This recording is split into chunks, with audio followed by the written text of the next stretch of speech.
Pangsanlibutang ulat. Bakit nakangiti si Caleb? December 7, Alaska. Caleb. Nagpasya si Caleb na manguna sa isang maikling pagsamba sa kanyang cabin sa Camp Polaris sa Alaska. Ikalawang araw na ng camp iyon, at ang 6 na batang lalaki sa ilalim ng kanyang pagbabantay bilang camp counselor ay pagod pagkatapos ng isang buong araw ng mga aktibidad. Bago magsimula si Caleb, nakatulog ang isa sa mga lalaki. Siya ay dumaranas ng withdrawal symptoms mula sa pagnguya ng tabako. Ilan sa mga batang katutubong Alaska sa Seventh-day Adventist Summer Camp ay gumon sa pagnguya ng tabako, at nagdurusa sila sa pag-alis ng nikotina sa mga unang araw ng kampo. Habang natutulog ang bata, nagsindi ng apoy si Caleb sa maliit na hurno ng cabin. Bagaman panahon ng tag-araw, ang mga gabi ng Alaska ay naging malamig. Bagamat pagod ang iba pang 5 lalaki, ayaw pa nilang matulog. "Pwede ba tayong lumapit sa apoy?" tanong ng isang batang lalaki. Inimbitahan ni Caleb ang mga lalaki para mag-worship. Nagsimula ang kanilang worship sa katanungan. "Sino ang Diyos para sa inyo?" tanong niya. Isa-isang sumagot ang mga lalaki. "Siya ang tagapagligtas," sabi ng isa. "Siya ay nasa langit," sabi ng isa pa. "Siya ay tunay na tapat," sabi ng pangatlo. Tunay na tapat, ang tema ng kampo para sa taong iyon.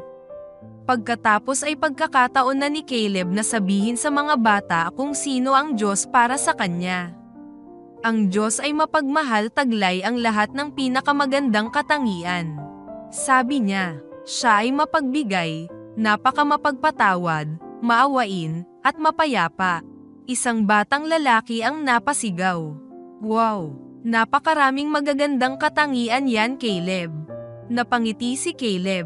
"Ang Diyos ay parang ating best friend na laging nandyan para sa atin at mas mabuti pa riyan," sabi niya.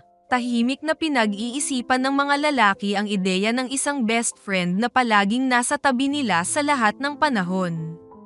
Tahimik ang mga kabataang lalaki at hindi ito pangkaraniwan para sa kanila.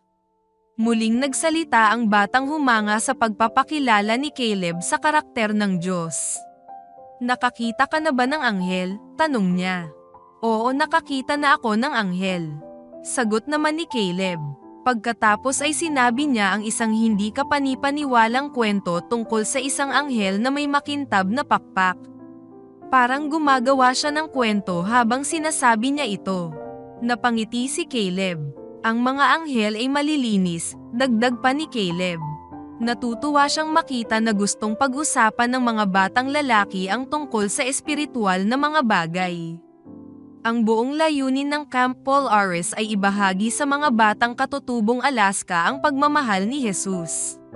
Pagkatapos ng kanilang worship, ang 5 lalaki ay naglaro ng hide and seek. Ang batang lalaki na siyang maghahanap ay lumabas sa beranda.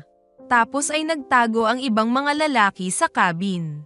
Ang 2 lalaki ay nagtago sa ilalim ng mga kama, ang isa naman ay nakatayo sa likod ng kanyang Amerikana na nakasabit sa dingding, at ang huli ay umupo sa isang siwang sa pagitan ng kanyang kama at ng dingding at hinila ang kanyang higaan sa kanyang ulo.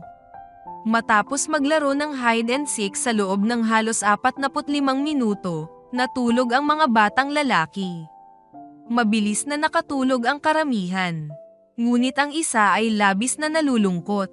"Anong nangyari sa'yo?" tanong ni Caleb.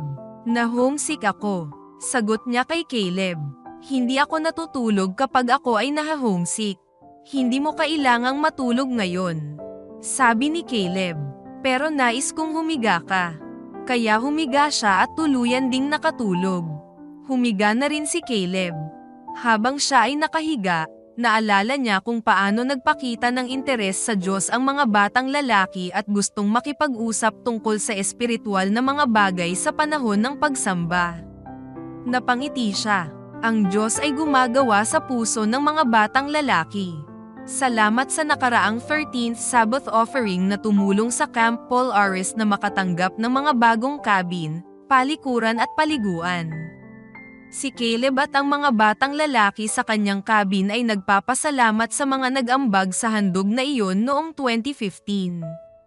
Makakatulong kayong ipalaganap muli ang ebanghelyo sa Alaska gamit ang 13th Sabbath offering ngayong trimestre, na tutulong na magbukas ng sentro ng impluwensya sa Bethel.